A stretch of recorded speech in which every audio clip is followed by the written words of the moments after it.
अगर मैं तुम्हें एक सेब दूं, एक और सेब दूं, एक और सेब दूं तो कितने हो जाएंगे?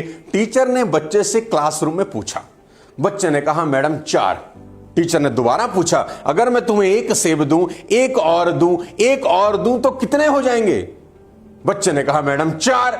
टीचर ने कहा इतना शानदार विद्यार्थी इतनी छोटी सी बात का जवाब नहीं दे पा रहा। उसने कहा ध्यान से सुन, मन लगा के सुन, अगर मैं तुझे एक सेब दूं बेटा, एक और दूं बेटा, और एक और दूं तो कितने हो जाएंगे? उसने बोला मैडम 4। टीचर को बहुत गुस्सा आया। उसने कहा सवाल को ट्विस्ट करते हैं। उसने क्वेश्चन ट्विस्ट किया। उसने कहा बेटा अगर मैं तुझे एक संतरा दूं, एक और संतरा दूं, एक और संतरा दूं तो कितने हो जाएंगे? बच्चे ने कहा मैडम बहुत आसान है, 3। मैडम ने कहा अरे ये क्या है? उसने फिर से पूछा, अगर मैं तुझे एक सेब दूं बेटा, एक और सेब दूं बेटा, एक और दूं तो कितने हो जाएंगे? उसने बोला मैडम 4। अब टीचर भनभना गई। टीचर ने कहा संतरे 3 और सेब 4 कैसे? उसने कहा मैडम एक सेब बस्ते में मेरे पास पहले से ही है। साथियों कभी कभी समझने वाला भी ठीक कह रहा होता है, समझाने वाला भी ठीक कह रहा होता है, लेकिन बात किसी को समझ नहीं आ रही होती, क्योंकि कम्युनिकेशन जिंदगी का सबसे महत्वपूर्ण हिस्सा है। मेरी बात ही कोई नहीं समझता, मैं अपनी बात किसी को समझा ही नहीं पाता, मैं कहता कुछ हूं, लोग समझते कुछ हैं, क्या करूं, कहां जाऊं? अगर आपके साथ भी कुछ ऐसा ही है तो आज का वीडियो कमाल कर देगा आपकी जिंदगी में। आपने देखा होगा साथियों कि कुछ लोग हर मौके पर सही बात कहकर दूसरों को इंप्रेस कर लेते हैं। कुछ लीडर्स अपनी स्पीच से सामने बैठे लोगों को मंत्रमुग्ध कर देते हैं और लोग उनका कहना खुशी खुशी मान भी लेते हैं। ये सभी बोलने की कला में माहिर होते हैं। अगर आप इसमें कच्चे हैं तो आप परिवार, ऑफिस, सोसाइटी में ज्यादा फेमस नहीं हो सकते, और तो और प्यार में भी सफलता की पॉसिबिलिटीज बहुत कम है। मैं उसे कैसे समझाऊं कि मैं उससे कितना प्यार करता हूं? वो समझती ही नहीं है। अगर आप सेल्स की दुनिया में हैं तो वहां भी इफेक्टिव कम्युनिकेशन की बेहद जरूरत होती है, क्योंकि कहते हैं अगर आप कनेक्ट नहीं कर सकते तो फिर आप कन्विंस भी नहीं कर सकते, क्योंकि कन्विंस करने के लिए सबसे पहले कनेक्ट करना बेहद जरूरी है। साथियों Mahatma Gandhi was considered a leader par excellence because वो शब्दों से खेलना जानते थे। जब सोशल मीडिया का जमाना नहीं था तब भी लाखों लोगों की भीड़ उन्हें सुनने पहुंचती थी। Vivekananda because he has mastery in communication. दोस्तों इस दुनिया में जितनी भी क्रांति हुई हैं उनका ट्रिगर किसी ना किसी शानदार बोलने वालों के हाथ में था। And on the other hand, some of the best players in the world have never been good captains because they didn't know how to communicate. Example देना चाहता हूं सचिन तेंदुलकर का। सचिन तेंदुलकर महान बल्लेबाज हैं इस पूरी दुनिया के, लेकिन वो एक अच्छे कप्तान नहीं बन सके। क्यों? क्योंकि वो प्रॉपर कम्युनिकेट ही नहीं कर पाए अपनी टीम के साथ। साथियों एक्सपेरिमेंट से जाहिर हो चुका है कि जो लोग बातचीत की कला में परफेक्ट होते हैं वो लोग जिंदगी में सबसे ज्यादा तरक्की करते हैं। आज के इस वीडियो में मैं आपको शब्दों के मायाजाल के बारे में और उसके सही इस्तेमाल करने के तरीकों के बारे में बताने वाला हूं, इसलिए इस वीडियो को आखिरी तक देखिए और चैनल को सब्सक्राइब करिए। मैं जानता हूं ये वीडियो खत्म होते होते आपको शब्दों के बारे में बहुत बेहतरीन जानकारी मिल जाएगी।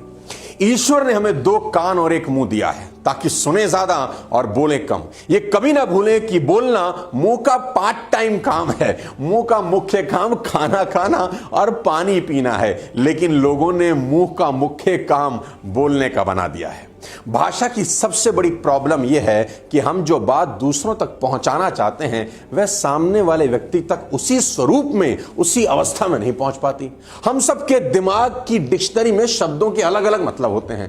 कंप्यूटर का एग्जांपल उठा के देख लीजिए। आप कोई वर्ड टाइप करते हैं कंप्यूटर में, जो कंप्यूटर की डिक्शनरी में है ही नहीं, तो क्या होता है? नीचे एक लाइन आ जाती है, खटक कि कुछ गलत हो रहा है, उसके नीचे एक लाइन आ जाती है। ऐसे ही हमारे दिमाग की डिक्शनरी में भी कई शब्द नहीं होते, इसलिए हम मजबूरी में गलत मतलब निकाल लेते हैं। मान ले आप कहते हैं कि यह लड़का बड़ा बदमाश है। अब बदमाश से आपका क्या मतलब है? हो सकता है आप चंचल कहना चाह रहे हो, लेकिन मेरे दिमाग की डिक्शनरी में बदमाश का मतलब है गुंडा, इसलिए मैं तो यही समझूंगा कि आप उसे गुंडा कह रहे हैं। हो गया ना बेड़ा गर्क? आप शब्दों में कौन सा मतलब भर रहे हैं और मैं कौन सा मतलब निकाल रहा हूं, दोनों में बहुत अंतर है। साथियों जब भी आप शब्दों का इस्तेमाल करते हैं तो एक बड़ा रिस्क होता है कि उसका गलत मतलब ना निकल आ जाए, इसीलिए शब्दों का सही इस्तेमाल बहुत जरूरी है। लैंग्वेज किसी भी विचार को मेरे दिमाग से आपके दिमाग में बिना ऑपरेशन किए पहुंचाने का साधन है। कहते हैं शादी में एक आदमी बहुत देर तक खा रहा था, किसी ने पूछा कब तक खाओगे भाई? उसने कहा मैं तो खुद खा खा के दुखी हो गया हूं, पर क्या करूं, कार्ड में जो लिखा है खाने का समय 7 बजे से 10 बजे तक है, इसलिए मैं खाता ही जा रहा हूं। दुनिया में 6 अरब भाषाएं आप जानते हैं, पर भारत में तो हर 50 किलोमीटर पर साथियों बोली बदल जाती है। हर व्यक्ति अपने तरीके से बात करता है और सोचता है। संता और बंता एक कैंप पर गए। सुनिए, एक बहुत गजब कहानी सुनाता हूं। संता और बंता एक कैंप पर गए। रात को अचानक संता ने बंता को जगाया कि जाग, ऊपर आसमान में देखकर बता तुझे क्या दिख रहा है। संता ने कहा मुझे लाखों करोड़ों तारे दिख रहे हैं। बंता, इससे तुझे क्या समझ में आता है?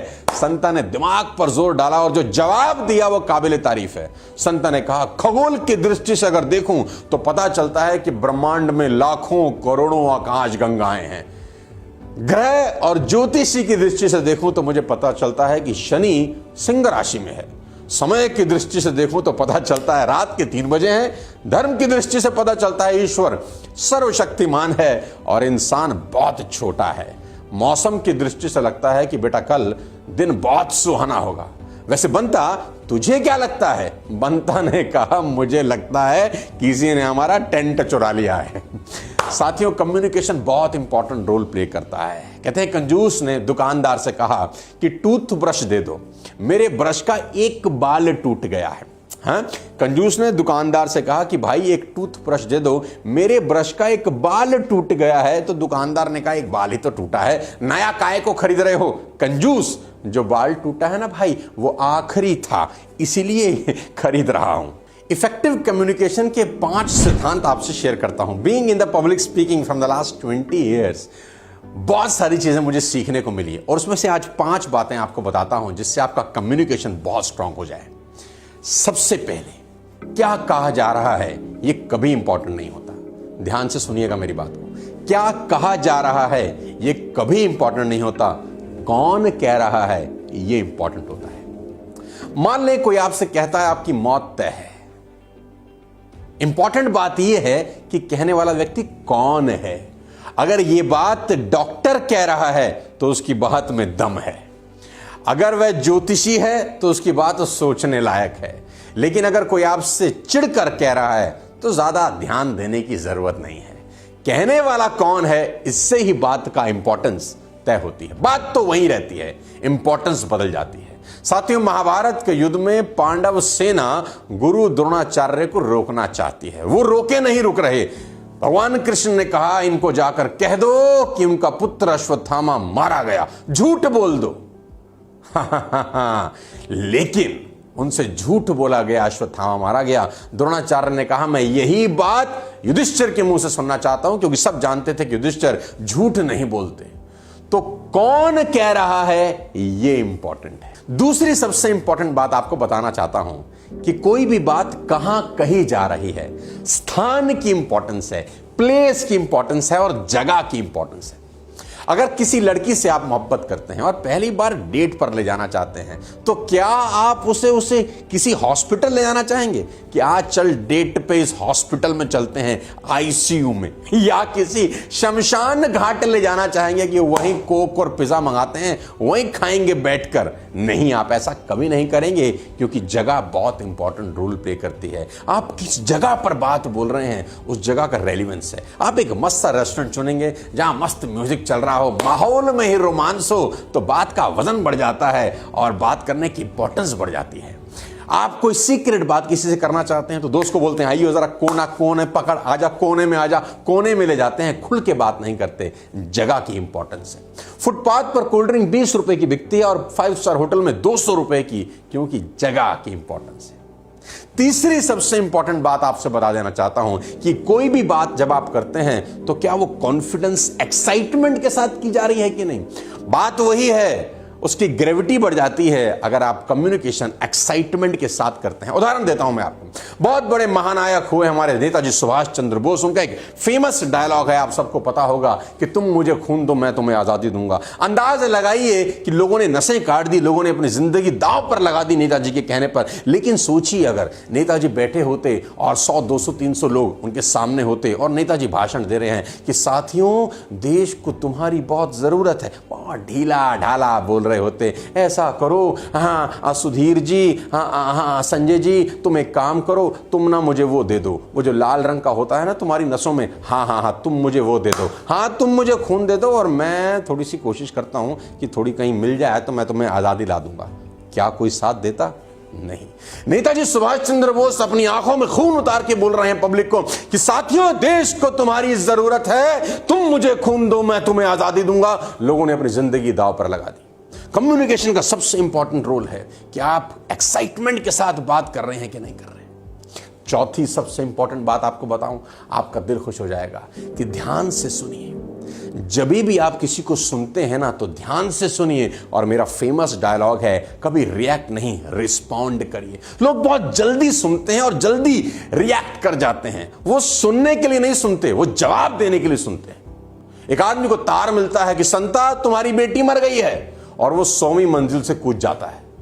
50वीं मंजिल तक नीचे आते आते उसे याद आता है कि मेरी तो कोई बेटी ही नहीं है। 25वीं मंजिल तक याद आता है कि मेरी तो शादी ही नहीं हुई। और 10वीं मंजिल पर याद आता है, साला मैं तो संता नहीं बनता हूं। यानी रिएक्ट किया, रिस्पॉन्ड नहीं किया, ध्यान से सुने। आखिरी सबसे इंपॉर्टेंट बात इफेक्टिव कम्युनिकेशन की, टोनिंग। जो टोन होता है ना, ये बहुत इंपॉर्टेंट रोल प्ले करता है। बड़ी बड़ी लड़ाइयां हो जाती हैं रॉन्ग टोन ऑफ वॉइस में। कभी मौका मिला तो उसके बारे में डिटेल में बताऊंगा, लेकिन एक लाइन आपको समझाता हूं, आपको समझ में आएगा। एक लाइन है, रोको मत जाने दो। लाइन बड़ी सिंपल है, रोको मत जाने दो। मत पे मैंने फुल स्टॉप लगाया, कोमा लगाया। लेकिन अगर इसी लाइन को मैं ऐसे बोलूं, रोको मत जाने दो, तो उसके मायने बदल जाते हैं। रोको मत जाने दो में जाने दो, और रोको मत जाने दो में रोक लो। लाइन वही है, वर्ड्स वही हैं, लेकिन कहां आपने रुकना है, कहां टोन को नीचे करना है, कहां ओपन करना है, लाइन के मायने बदल जाते हैं। पति पत्नी गोलगप्पा खाने गए, पत्नी ने गोलगप्पा खाया और पत्नी ने पूछा और, तो पति ने बोला नागिन खा ले नागिन खा ले।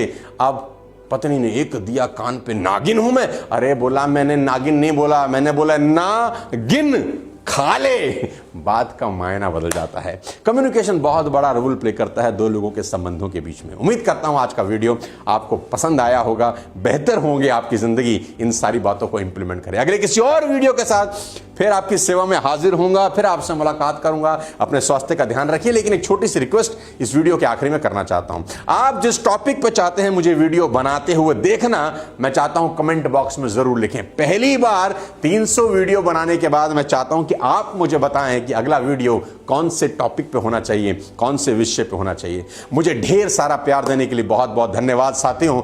हम 10 मिलियन सब्सक्राइबर की तरफ बढ़ रहे हैं, और जहां तक मुझे उम्मीद है अगले 1 महीने के अंदर हम इस उपलब्धि को पालेंगे। तो सब्सक्राइब करिए अपने फेवरेट चैनल को, और जल्दी से इसको 10 मिलियन बनाने में हम सबकी मदद करिए। तो मेरी बहुत बहुत शुभकामनाएं। अपने स्वास्थ्य का ध्यान रखिए। Wish you all the best. Thank you so much. God bless you. जय हिंद।